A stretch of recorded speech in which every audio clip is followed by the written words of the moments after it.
Good evening, people. Good evening. Good evening. This is Spirit Journey. Boy, it seems like so long that I've been doing a live stream. At least it just feels that way. I know I did like an update after the that I was banned for about a week. So yes, I'm back. Today's Sunday, actually.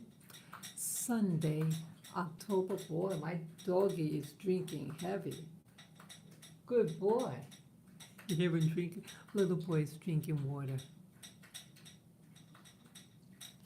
See, it's not my imagination, but we've been dry lately, boy. I've been in this area for almost 20 years, and it is just a mouth. We get so dry. So I'm sorry about that. Yeah, today is October 30th, 2022.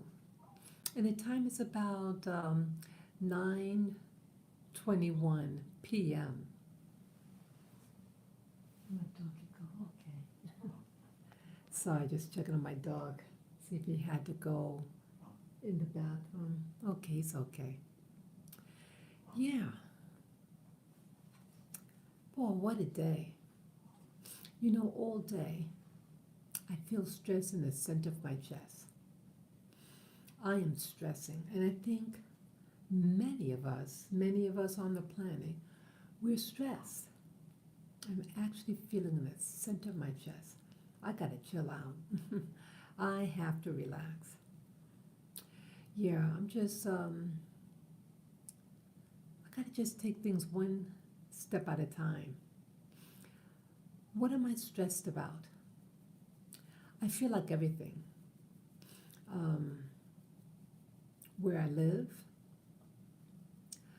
um, things have changed. I'm just really trying to find out to myself, what do I really, really want?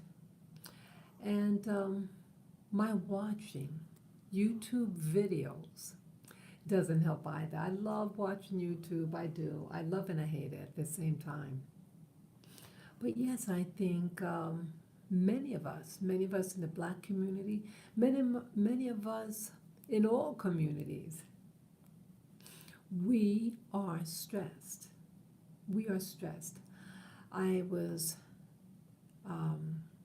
watching a video about Ye, also known as Kanye West, and another Black YouTuber. I'm not going to mention the other woman's name, but in essence, we all talk. I think we're being affected by the same thing, about these social stresses. Some of us are very sensitive. You find like creative type people, so-called spiritual type people, we're sensitive to different energies. We notice the nuances, the slight nuances of people, what they say. And we may read more into things than the average person would. But in the end, you feel the anxiety, you may feel anger, you may feel sadness, you may feel frustration. All these emotions, you may feel confusion. And it affects how you feel inside. Am I watching the different, yes, good evening, YouTuber, good evening. Welcome to the live stream. So what I want to talk about, I'm going to just kind of share a little bit. It's always best to share with oneself. I also want to talk about the other YouTubers, the other people on social media with regard to isms or racism. And see, I think as Black people, or any people, when you feel that someone has something over you, it could be anything. It could be man against woman. It could be someone from one town versus another one. It's all about the dichotomy of this world system. And if you have differences, you have a potential problem. And right now, the game that's being played is racism. But racism is just a distraction. Racism is a social construct of using something that one's phenotype. They try to make it sound scientific. It's not. It could be anything. But see, right now the distraction is the race card here in America. And some days ago, the performer Kanye West, who's now known as Ye, said something that ruffled someone's feathers. And I heard the remark. And the group that, let me be just more specific. See, it's like I don't want to ruffle feathers either. See, I'm stepping on eggshells. I'm trying to be careful not to step on the eggshells, I should say. And because you don't want to offend. But see, if we don't talk about things, if you kind of talk around it, that's not going to help the situation. And it's going to build up the frustration. And so let me just say it. The Black and Jewish issue, in America. I live in New York City. And in New York City, you have a lot of Jews. And you also have Black people and other so-called ethnic minorities. And there is a problem. And I think, not to say that condoning completely Kanye, but that maybe he could have used better wording. But the issue is Kanye had a concern. And what is the essence of his concern? Racism. That a group has historically done upon Blacks in the Americas. And initially, people just say the blanket statement that whites against Blacks, right? But then the talk is it really white people, or is it specifically Jewish people? And the concern that some Blacks have with regard to Jewish people. What is the problem? What is the perceived problem? Now, this video is not about being an anti-Semite or anti-Semitic or anti-Jewish. It's about you have two groups and someone feeling verbally attacked or insulting. Now, this video is not about insulting anybody, but being respectfully sharing concerns. What could be the problem? What is the problem? So initially in the Americas, it was whites against Blacks, against Indians, right? You had Europeans from, you had Europeans who um, initially weren't called white, they were just Europeans or French or Italian or Portuguese or Spanish or Dutch, etc., right? People back in those days, in the 1400s, 1500s, the concept of race or labeling someone based on color was invented. People were their nationalities, religions.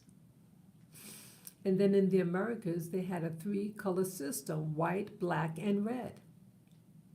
And they decided, well, Europeans decided upon their conquering the Americas and kidnapping people from Africa to create a system based on color.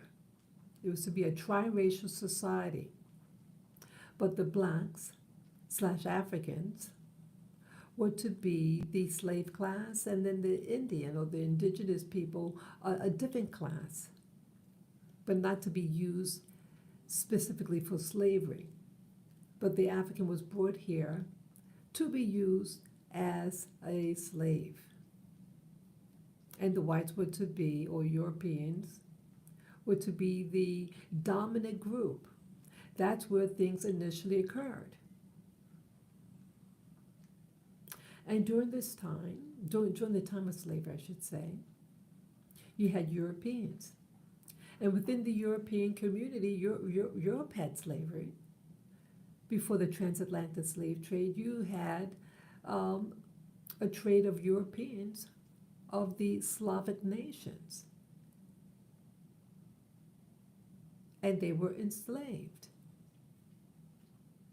And then once that system ended in Europe, I don't know how long that it lasted, then you had the enslavement of the deportation of people from the African continent and brought over to the Americas to be used as slave labor. And so time, the slave trade started in the early 1500s and ended in the 1800s. So even though chattel slavery has ended, but you have the legacy, the residues of slavery, oppression still, or you have a class system based on who has and who doesn't. Now, if you, for several hundred years, were in the ruling class or the oppressor class upon a people, you have that much longer, that much more time to accumulate wealth and power and influence. And so now, even though the slave system, chattel slave had ended, but still you want people, you have people who want to hold on to what they have. They want to hold on to land. Land represents power in the Americas. And many Europeans wanted to come here to the Americas because they wanted land, because they couldn't get land where they were from. And the idea of getting land, property of their own, was like a feather in their hat. And it enabled them to be able to vote. At least in North America, you could not vote if you didn't own land. So it was very important to the European. And so now here in a place like New York City, see all these tall buildings, you have people who own these buildings. And then they rent out space. Who owns these buildings? Who manages these buildings? That's where the big issue is. Again, land represents power and influence and control. And when you have a property and you come out from a history of a system that um, prided itself on enslaving other people. So it's a power trip. When you are a landowner, even the word landlord, Lord, well, what they use that term in the Bible, right? Lord, it's an ego thing. Goes to the head, and they lord it over their tenants. Now you have an owner and you have a renter or leaser. Both are important. Now that landlord, if they don't get anybody to rent out that space, it goes nowhere. And that landlord has to pay a mortgage, right? And then you have the person who wants to lease, and they want something, they want, maybe, let's say it's a rental, they want to live in there. They don't want to be homeless, one nice place. So it's a balance between the two. They both are needed. But it's a power struggle. And that's what's happened in a place like New York City. Power struggle.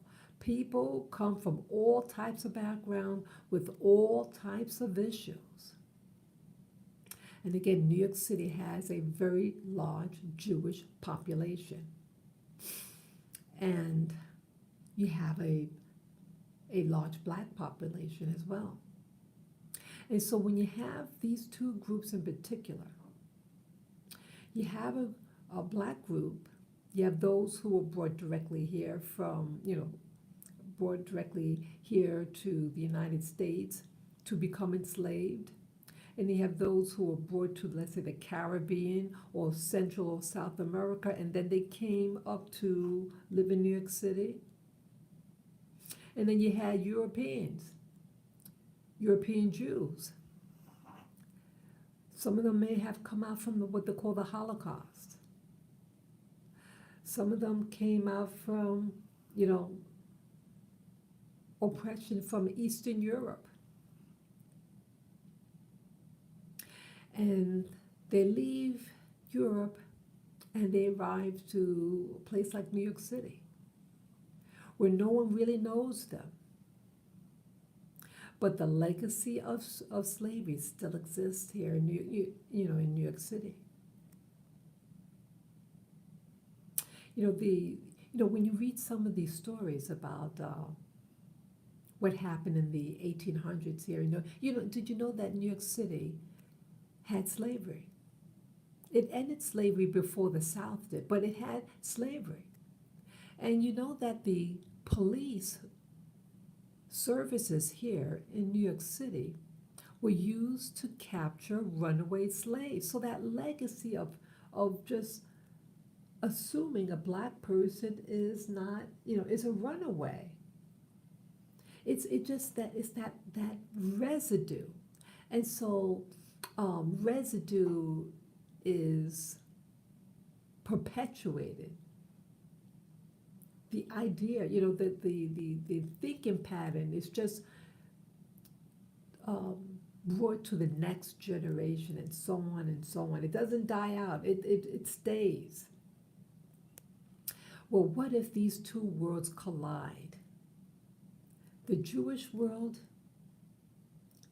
and them leaving Europe, wanting a new place to live where they can be anything they want to be. And being a European, being classified as white. See, the Americas is color-coded, so they are classified as what they call white. And you have blacks, whether they're from the Caribbean, Central South America, or they come from the South, or they were brought to, as slaves here from, New York City.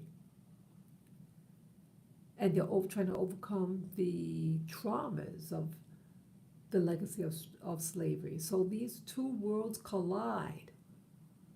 one benefiting by the fact that they are from Europe, and one who cannot hide what they look like and being stigmatized, and then are being lorded over by newcomers.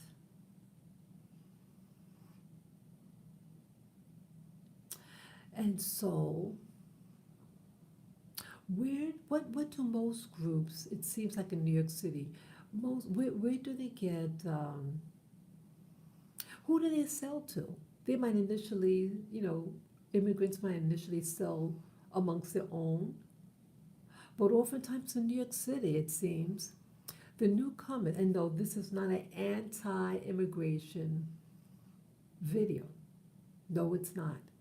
I'm just sharing with you how the social structure seems to be here in New York City, and about what the argument is all about as it pertains to blacks and Jews. So, oftentimes, the real estate is very expensive here. And I'm sure with real estate people, agents, they want to prosper and be able to, have one of these buildings to own and to lease out and feel like you're a landlord, lord it over, right? You want to make it big because it's money. Real estate can bring a lot of money to people and a lot of hope. And so, they start off small, and then they open up a shop. And oftentimes, in black neighborhoods, poorer Europeans or poorer Asian groups open up shops in black neighborhoods or in West Indian neighborhoods or Afro-Latino neighborhoods. And a sentiment starts to develop that the people that they're serving are beneath them. But yet, they start a business in these neighborhoods because, see, they cannot afford neighborhoods like you see there on the screen. Where these buildings that you see, these are extremely expensive, high-rise office buildings and residentials. That's where the big boys go. But you got to start off somewhere. And usually they start off in black neighborhoods. And then they prosper. See, people, the white Americans, those whites who've been in the United States for many generations, they don't want to historically serve in any black neighborhood. The neighborhoods were separate. Whites had their neighborhoods. I should say whites, non-Jews, non-Jewish neighborhoods. And then you have black neighborhoods. And black neighborhoods were autonomous. But then you had the civil rights. And that seemed to really, shake up things and created, in my opinion, havoc. See, before, neighborhoods were separate and blacks served themselves. Separate schools, separate everything. Neighborhoods were separate. And so what a black person made went in that black neighborhood. And the same for whites. But civil rights era pushed integration, and that was the kiss of death for the black in America. Because then it allowed other so-called minority groups to be considered in everyone deserves rights, equal rights. but it divided out the, like, it's like a piece of pie. See, before you had the whole pie. Now the Black American has to share the pie of equality with other newcomers. And so collectively, all these newcomers support each other, it seems. And so the Black Americans really left empty handed. They're not supported by the new groups. So collectively, the other groups gang up, in my perspective, to the Black American. And so everyone else rises and the Black American stays down. And this gives the feeling of being looked down upon. And the stigma on television, back in the day was television and radio. And it's very negative. And so everyone's going up, and then you're, again, with the Jewish community in New York City,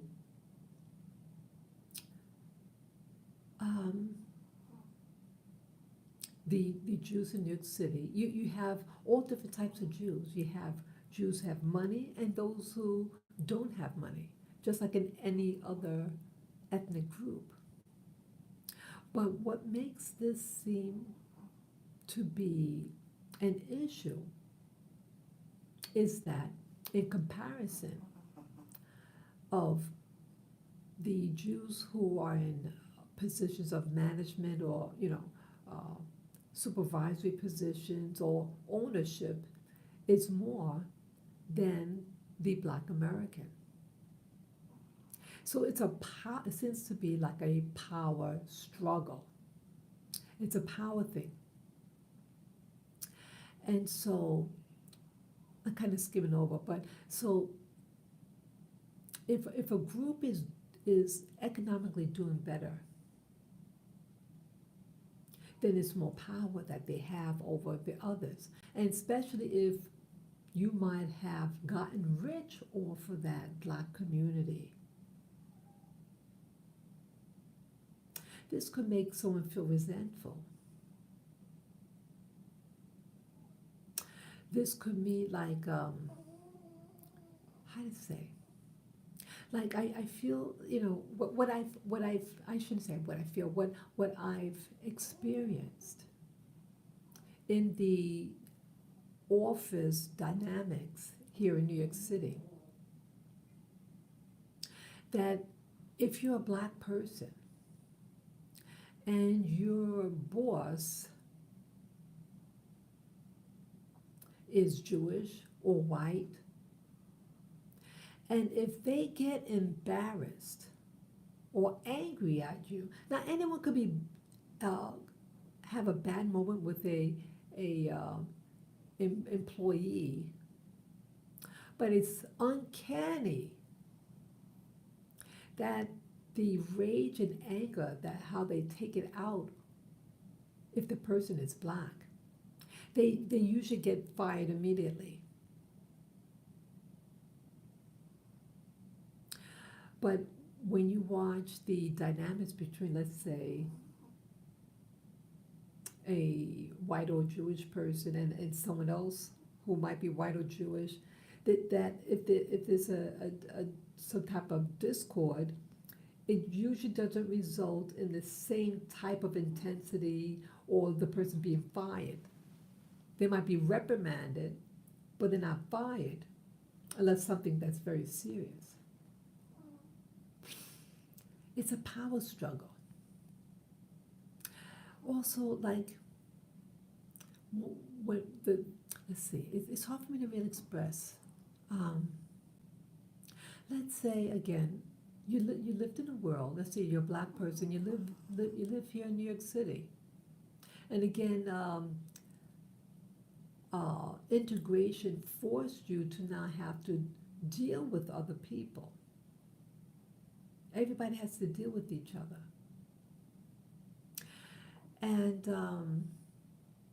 but see, there is racism. Racism from other groups too. It's not just one group. But again, this video is really more specifically about uh, Jews and blacks. So even though someone might say, like in the past, black and white issues, but see, you have whites, and then you have European Jews. And culturally, they're very different. Culturally, very different. But the politics now, see, you can criticize white people this, white people that. But now, if you have a concern, specifically with a Jewish person, if you're black, you don't even have to be black, you could be any other group. And if you use the term Jew or Jewish, and if it's not in a if it's not a compliment about something, it could be a concern, that's what I'm trying to say. If you have a concern with regard to someone of that background, and it could be a valid concern, it seems like now you can't say it. You cannot say anything about it, because then you are deemed as an anti-Semite or anti-Semitic. So my hopes with this video is, to discuss, hey, rather than calling somebody anti-Semitic, it is okay for someone to have a concern of a matter. And that person could be from a different group, whether they're Jewish, Irish, Jamaican, Haitian, Brazilian, they could be anything. Chinese, Indian, right? It's a label, it's a description. We all have descriptions. And just because we have a concern with someone doesn't make us an anti-so-and-so. And in this case, an anti-Semite. And I feel that word, when they say someone's just an anti-Semite, for me, how I interpret it, how I internalize that, it's like saying, oh, the person's a conspiracy theorist. It's to totally dismiss everything. It makes me feel like they're totally dismissing the real issue. You clamp down on it. Someone is a conspiracy theorist. Oh, so don't take them seriously and just, turn around and walk away. Or if someone is anti-Semite, oh, well, don't listen to what they're saying. They just don't like us. Well, maybe we should find out what is it that the person is upset about? What is it? So this is something that it's touching my mind. And I think it's touching a lot of our minds, especially if you live in a place like New York City. I've seen a lot of things. You hear a lot of things also. And one day I just had like a wake-up call. And it's like, why is this happening? Now, again, like I start to ask myself, as a black woman, do other people experience what I'm experiencing? You could be born and you can die. And you feel like, wow, why is this particular group so attached to me? And it's like I have no power over my own life. And I think this type of dialogue is very important, rather than calling someone an anti-whatever. We have to discuss certain things. What's going on? Do Jewish people if anybody is Jewish listening to this, now you know, I want dialogue. I don't want hatred. When you get up in the morning, when you get your food, does that food come from your community? It's where your clothes are made. Or let's say your school teacher. Do you have a school teacher? What if one day, my Jewish friend, you wake up one day and you're wondering, where am I in this life? Where do you fit in? Why do you feel excluded? If you've ever felt that way. What if it was always somebody else who controlled your life? From birth to death, that someone else made the rules for you.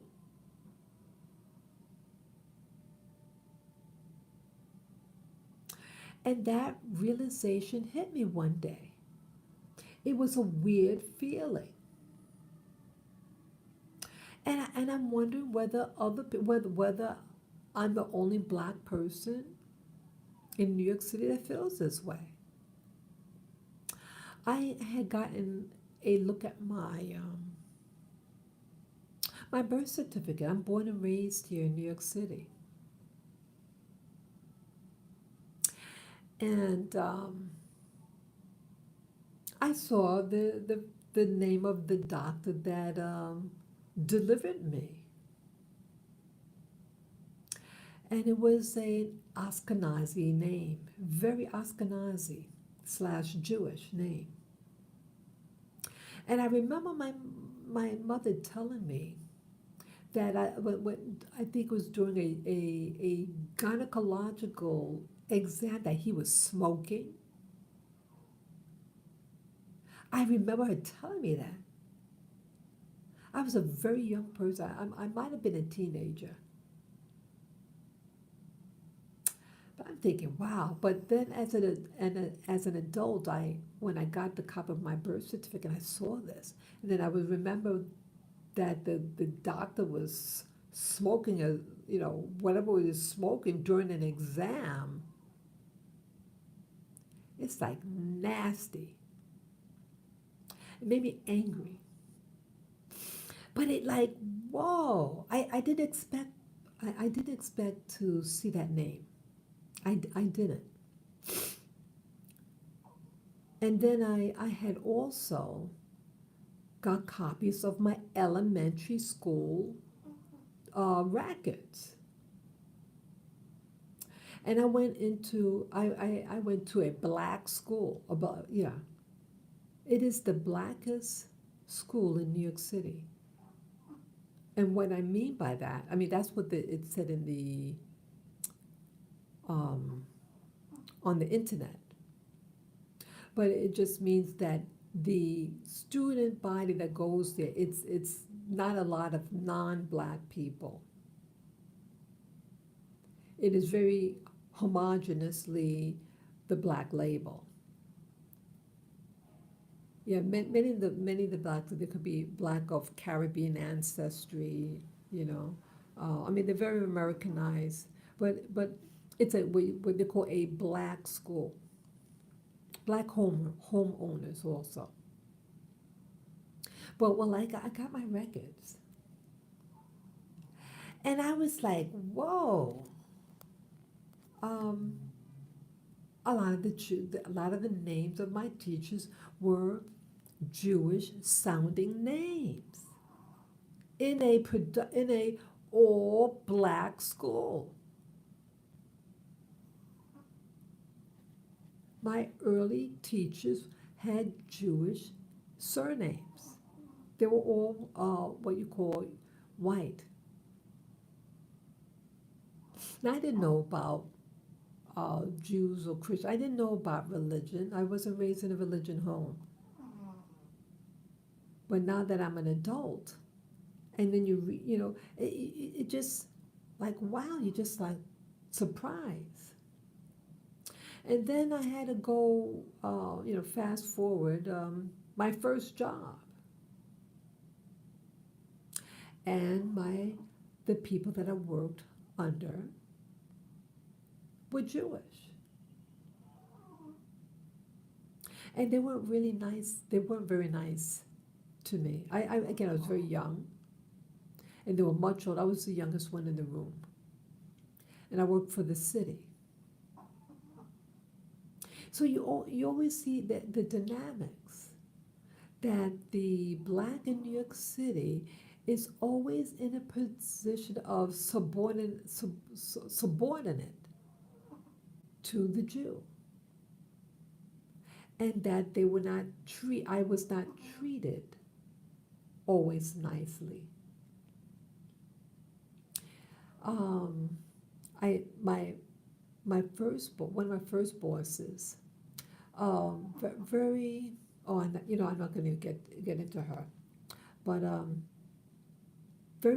she was very pejorative towards she to blacks. It seemed like it was a love-hate.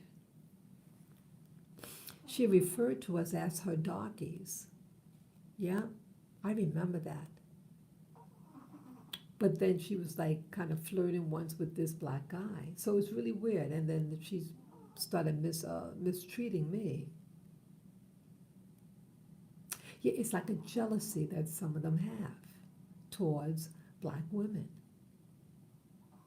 And it just went on and on. It's like I didn't understand I wasn't raised in a home that was really, really focused on race or anything like that. But I know of some black families that it was discussed, you know. So I didn't understand why this behavior. But as you go and you look in New York City, the dynamics between blacks and Jews, it's strained. And you can feel the animosity. And in some areas, they don't want, in New York City in general, of whites and blacks, especially 40 years ago, things were highly segregated. Whites, whether they're white, whether they're Jewish or non-Jewish whites, they didn't want blacks working in their departments. That's how it was.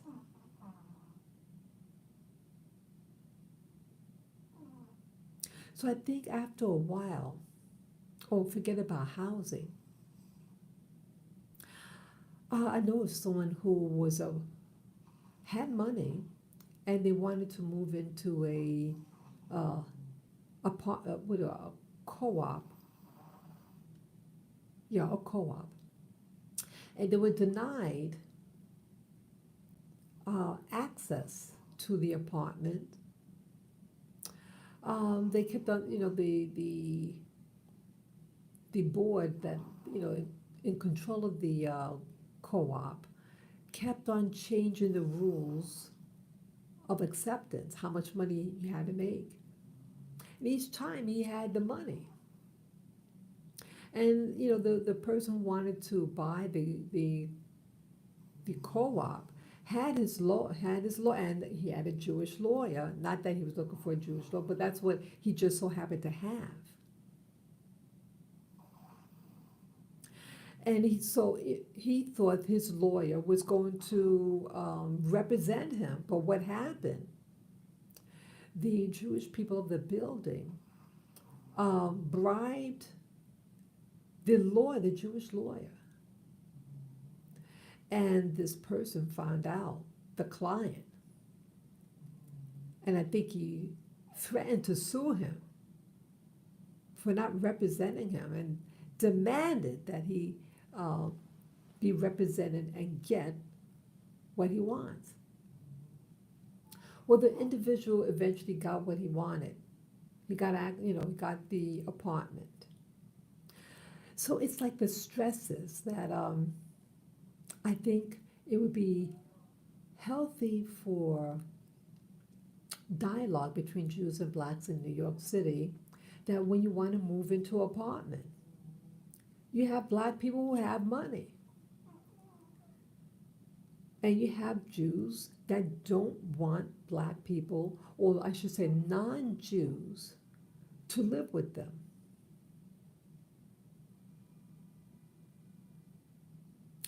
And this causes a lot of stress.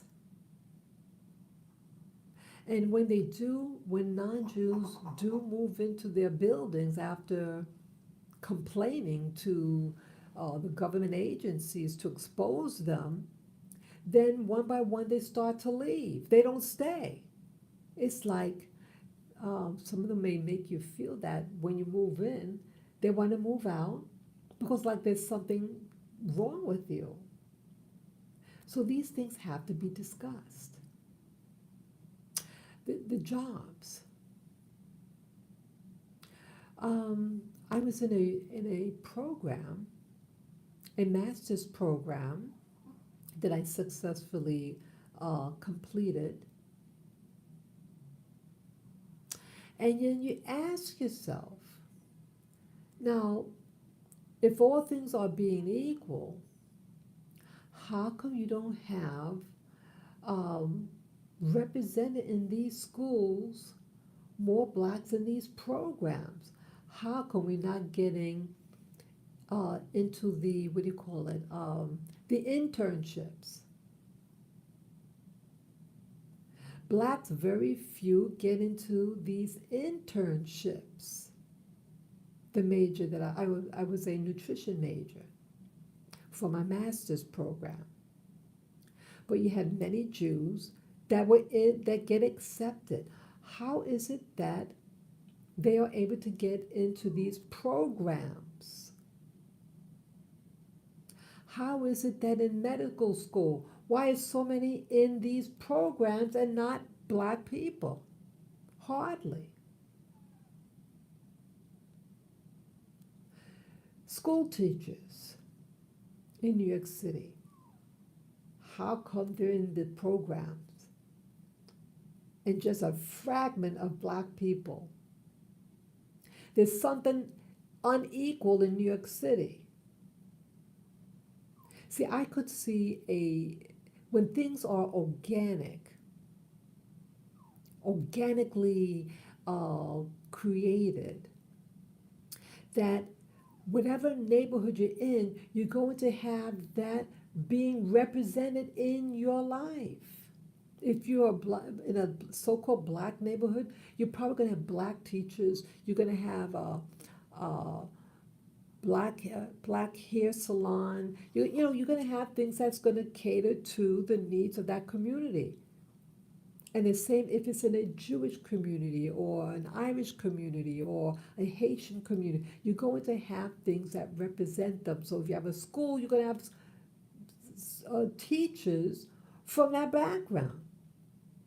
But in New York City, you don't have that. You don't have that. And I think you start to notice and you don't understand why you feel the way you do. Now, I don't mind different types of people. I wasn't raised to think, oh, well, if I look like this, that the other people have to look like me. No, people are people. But I'm talking about when things are inorganic in its presentation, when it's by design, when life is by design. When one side of the street is dirty and the other side is clean, that is by design. And so I think people like Kanye is speaking out about certain things. Is he trying to be, is he a so-called racist against Jews, or is he expressing frustration? He was in the music industry. Who's in the music industry, people? Is it racist to say that certain groups are dominant in a particular field? Is it racist to say, hey, you have a lot of blacks who play basketball, who are in the NBA? Is that racist? No.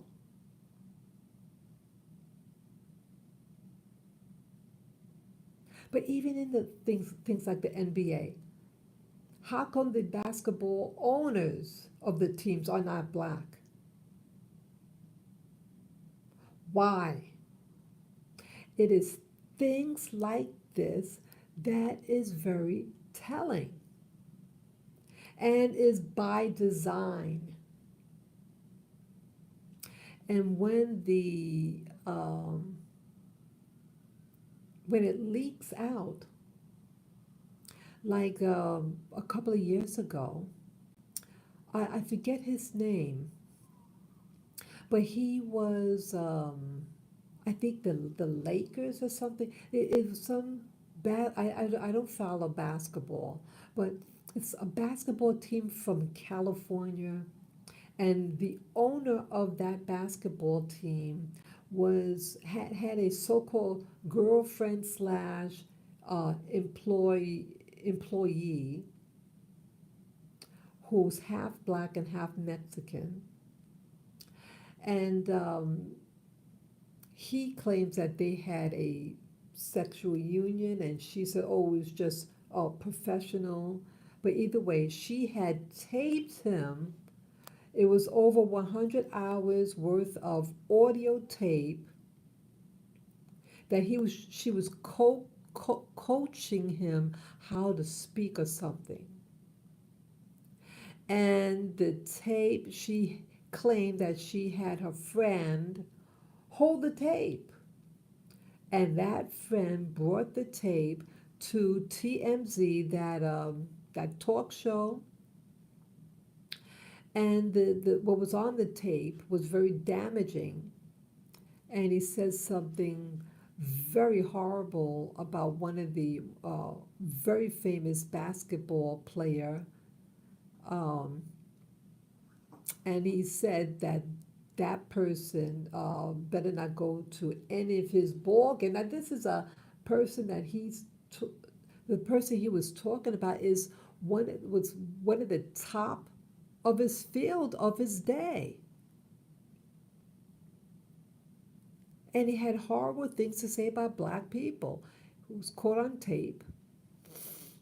And then they had a hush hush everything. So it's things like this, like that specific incident. Now, it was brushed under the rug, that whole incident. He wound up losing his basketball team, and it was given, I guess sold to somebody else. But it's things like that, yeah, because he was saying that, yeah, this basketball uh, owner, team owner, was a Jewish man. And he was even saying things like, that black people need to, you give them, if you give somebody, don't just give them a fish, teach them how to, that they can get their own fish. Um, Now, there's nothing wrong, yes, teach people how to catch their own fish, but was that the issue? See, he was patronizing the people. His basketball players were professional, and they were being perceived as being beneath him rather than an essential part of his team. He didn't think highly of the people that worked under him. It wasn't a team thing. It was like he was the parent and they're the child. And that's the real issue. It's that type of sentiment that's very pervasive in America among some individuals. And sometimes the truth would leak out, such as in that incident. So yeah, so what's going on? What is going on in many lives? Like as I'm saying, um, we have to be careful how we say things. And yet someone could take this video and say, "Hey, I don't like how she said certain things." See, even people are with the most who really want to come in peace could still, unintentionally offend people just because someone might, someone might feel offended. What was the intention? What is the intention behind what's being said? Husband and wives, they talk and sometimes they might offend each other. But sometimes things have to be said. When are we will be able to really address the issue? What is going on in America? Again, I really think in a nutshell, the race card or whatever what group is just a smokescreen to hide what's really going on in America today.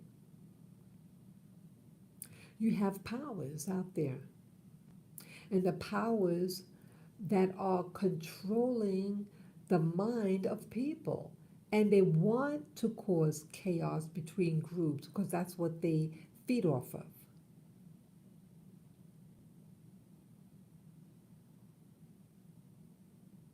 When are we going to really have this dialogue? I mean, it's not the first time that people had a concern between the relationship between blacks and Jews. Why aren't we reconciling it? Why is it still an issue? Because we want to hide. Some people are profiting off of what they're doing. There is a school system. You go up like an hour's drive, less than an hour's drive up north in New York from New York City. You have a school system. This is so infamous. You have a school system that's now, I think, predominantly black and West Indian. And then you have the Orthodox Jewish community that is right next door. Now, the Jewish Orthodox community, they don't go to the same schools, they go to private schools. Yeah, anybody should be able to go to any school they want to go to. But what's being exploited is that with their Board of Ed, that here you have a public school system, but none of the blacks or West Indians or Hispanics are in it. And most of the people in the Board of Ed up there in that county are all Orthodox Jews. And this um, Board of Ed, or the county, who controls the school system up there in that county, also has control over the funding. And rather than funding the people who actually go to public school, the money is being relocated to the private Jewish schools. I have a problem with that. And it's the taxes also up there that they're using the Orthodox Jews of that community. And again, anybody can do that. Anyone can have their home set up as a school, but the other schools, the other families are not doing that.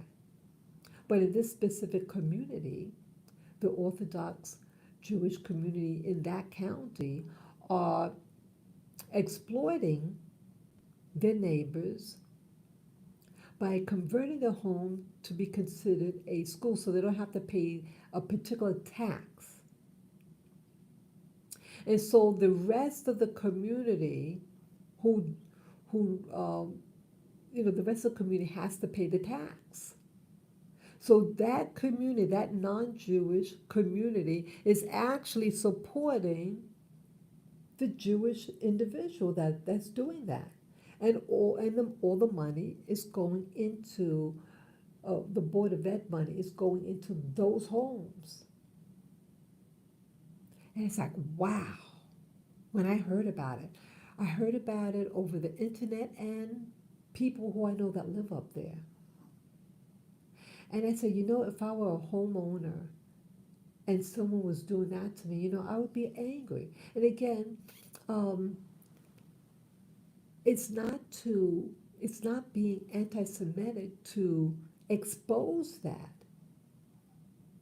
When someone is doing something and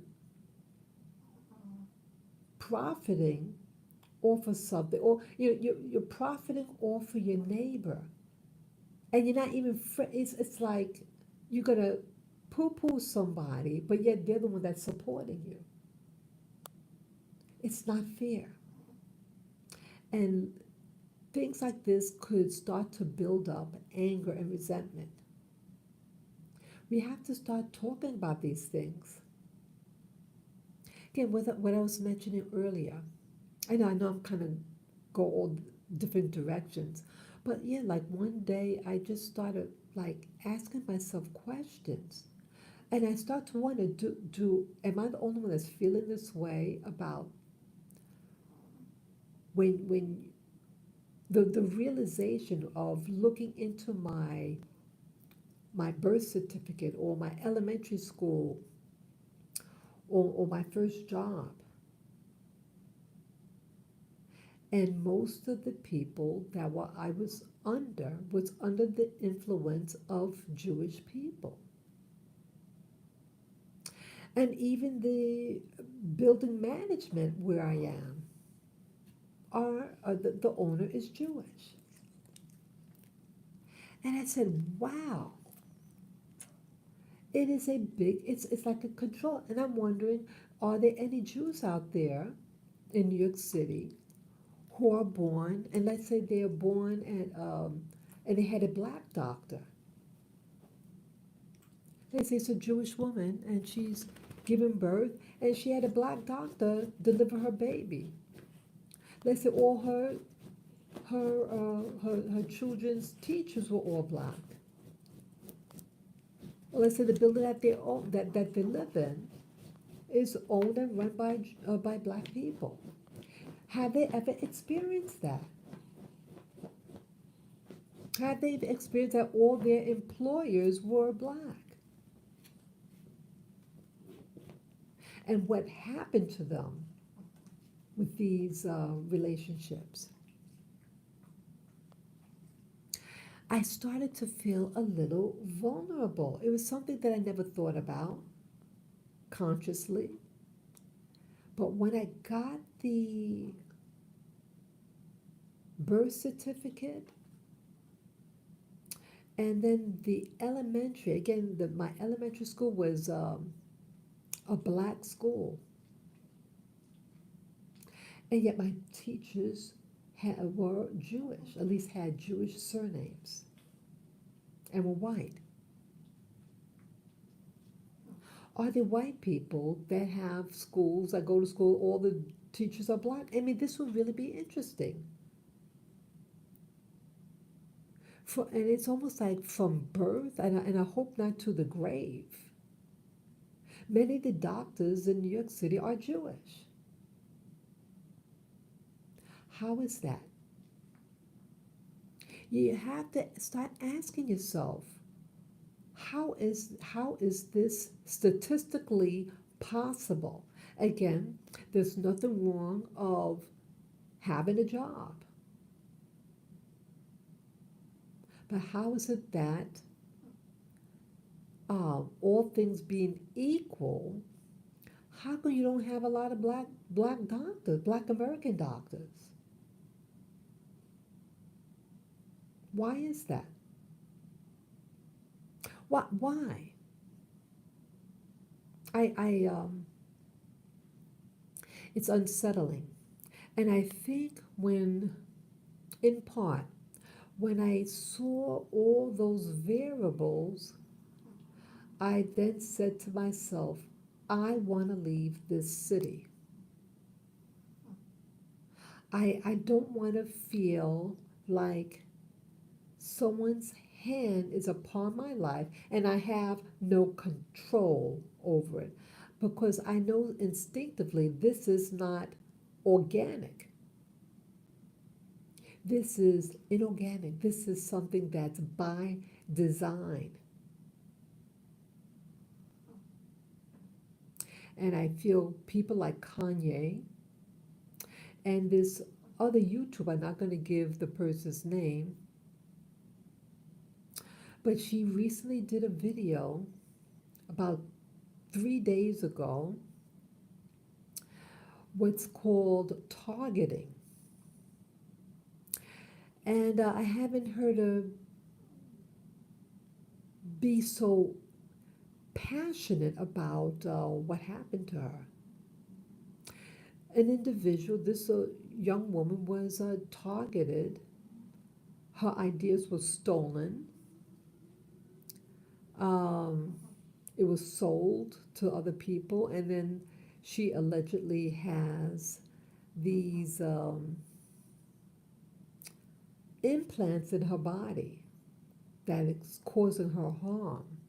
And then they are harassing her with uh, the what's called the voice of God machine.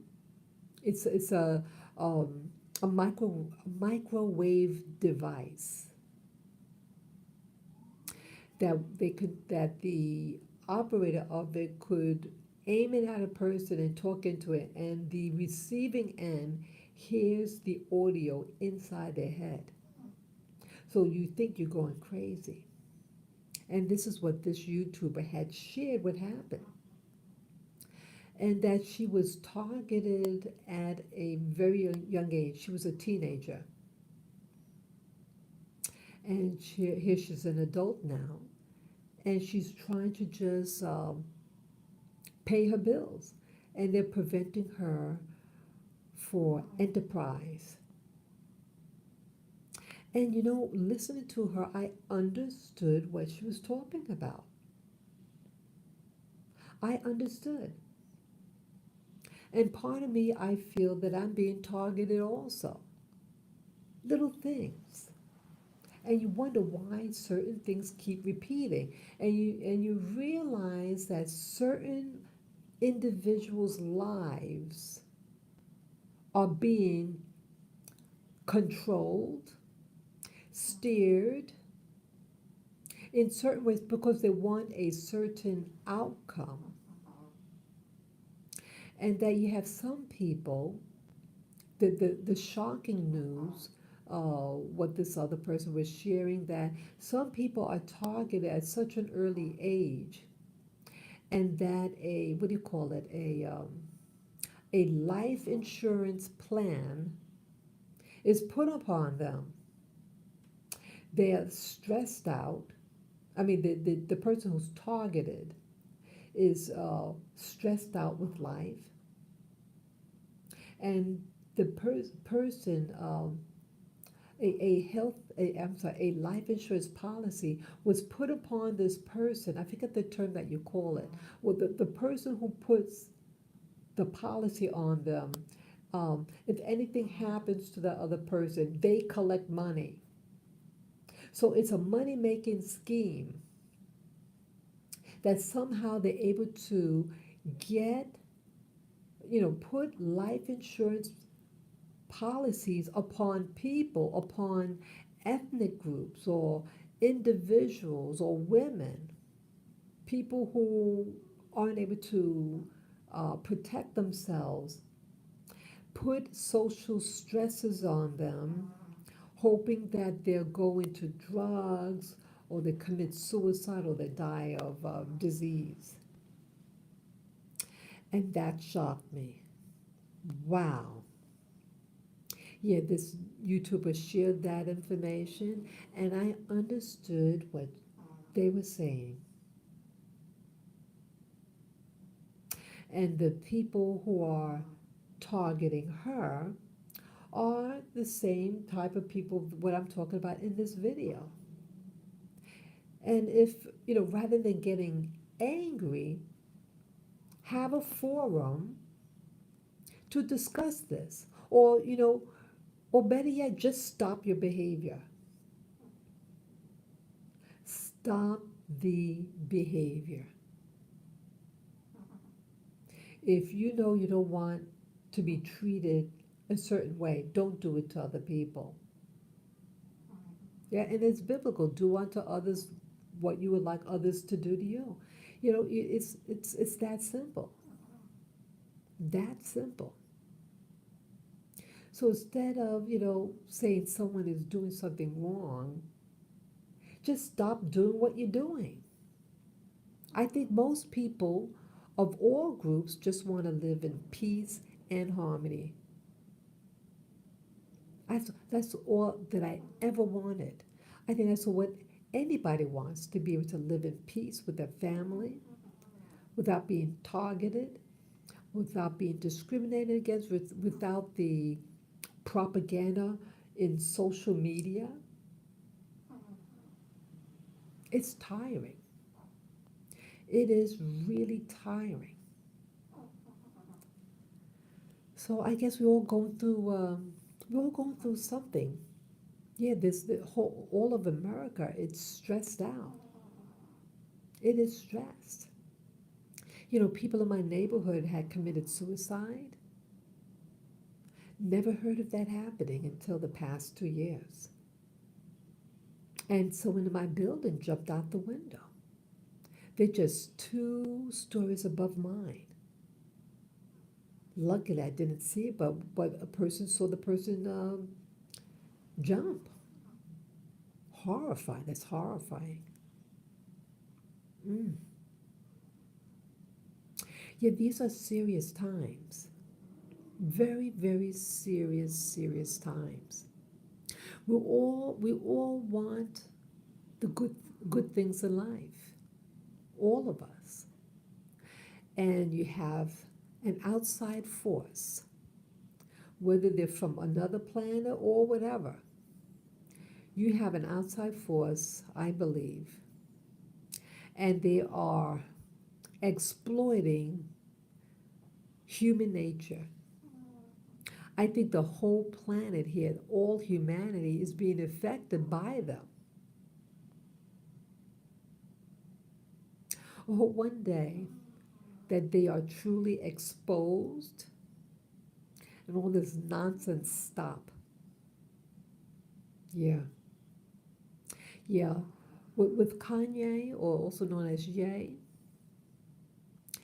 um, I think he's being scapegoated. Uh, he may not be wise in his approach, but definitely that there has to be some type of dialogue. Has to be a dialogue, but people have a right to express themselves, and really start wondering if everywhere you go on this planet and everybody's saying the same thing about you, you have to start asking yourself, why are people saying the same thing? What am I doing? And how could I correct it? So, I don't know what else to say. I'm very stressed. I think everybody is stressed. I haven't been able to sleep well for the past few days. Not sure what I want to do, where I want to live. I don't feel safe here. I want to feel like where I live. I don't want to feel like, I don't want to feel like I'm being watched or being controlled by these groups. I don't want to feel it. I don't want to feel it. Do any of you feel like you're being controlled by others? Being watched by others? I don't mean in a paranoid, but like your life is not your own. That you have to walk on eggshells. You can't say certain things. But someone else seems to be running the show. It's a horrible feeling. Horrible feeling. Oh well. Well, today is tomorrow's a new day. And I think things are gonna, I wish I could say it's gonna get better, but I think it'll get worse before it get better. But life is what it is. What I hope that in spite of whatever what happens in life, that I love myself, respect myself, and keep my chin up high. Yeah, you may not be able to control the acts of others, but you have the ability that in spite of what's happening to you, that you have love for yourself. So I guess with that last thing, I don't know what else to say, but love yourself. And hopefully a dialogue would be able to be said. If you're doing nothing wrong, have the dialogue. If you're doing nothing wrong, have a dialogue. That's all. So you guys take care. And I hope you enjoyed this content, and share your comments below with respect. It's okay to disagree with what I'm saying. I don't intend for everyone to agree. It's okay to disagree, but to be civil about it. Okay? Thanks again. Have a wonderful and safe evening. Oh, yes, tomorrow is Halloween. Don't eat that candy, people. Don't eat the candy. Yeah. And stay off the streets. Stay off the streets. Halloween is one of those days that you don't want to be stuck somewhere at night. So this is a day that you do have human sacrifices that happen. Some people get sucked into going to certain places, parties, and they didn't know that they're going to be the dessert. Okay? Yeah. Watch what you eat and drink. Okay? Be safe, guys and gals, okay? Thank you again, and enjoy your evening. Bye-bye.